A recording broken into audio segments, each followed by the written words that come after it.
Aṅụrị jupụtara ndị mmadụ obi n'oge ha nabatara na St. Vincent Catholic Church Ogbunike kasị ime obodo Oyi wee nabata nwa afọ ha bụ nnukwute mmadụ eji eje mba bụ bishọp nke mbụ enwere na Aguleri Diocese, Most Reverend Dennis Isizoh ọdịnaka Nwaolisa.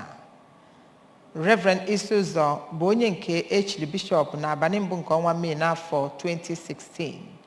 Emesizie ebunye n'afọ 2023 bishọp nke Aguleri Diocese ụbọchị Fraịde abalị 17 nke ọnwa Maachị afọ 2023. Ya bụ mmemme were ọnọdụ na St. Joseph's Cathedral Aguleri. Ka anyị wetara ego ozi site na studio anyị.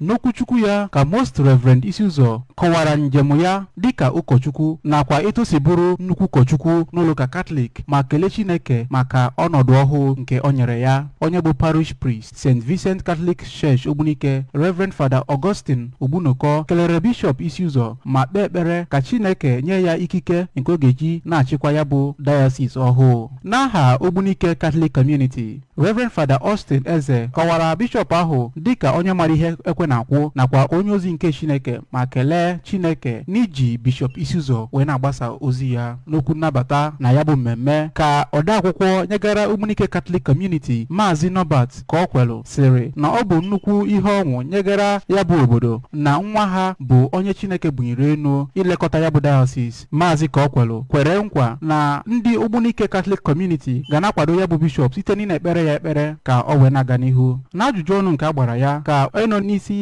ya bụ mmemme, Dọkịnta Anikweta Ọnụnkwọ kelere Chineke maka mbunye enu nke o nyere Bishop Isizoh ma kpee ekpere ka Chineke duo ya na njem ya dịka nnukwu ụkọchukwu na ya bụ diocese ọhụụ. A nọrọ ya bụ mmemme wee nye ya ọtụtụ onyinye, gbaa egwu nakwa waa achịcha.